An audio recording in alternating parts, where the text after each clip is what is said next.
সময় রক্ত পড়ে, বসতে কষ্ট হয়। হতে পারে আপনি পাইলস আক্রান্ত। পাইলস বা গেজ হচ্ছে মলদ্বারের ভেতর বা বাইরে রক্তনালীর ফুলে যাওয়া। এর কিছু প্রধান কারণ আছে, সেগুলো হচ্ছে কোষ্ঠকাঠিন্য 1 নম্বর, 2 নম্বর দীর্ঘক্ষণ বসে থাকা, নাম্বার 3 মশলাযুক্ত খাবার, নাম্বার 4 গর্ভাবস্থায় বা অতিরিক্ত ওজন এর কারণ।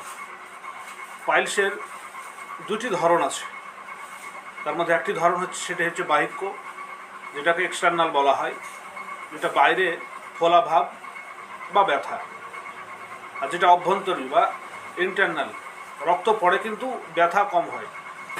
তো পাইলস প্রতিরোধের কিছু খাবার আছে, যেমন ধরেন আঁশযুক্ত খাবার, প্রচুর পানি পান করা, প্রতিদিন হাঁটুন বা স্ট্রেস কমান, এবং প্রয়োজনে ইউনানি বা প্রাকৃতিক চিকিৎসা গ্রহণ করা অবশ্যই দরকার। পাইলস নিয়ে লজ্জা নয়, সচেতন হন।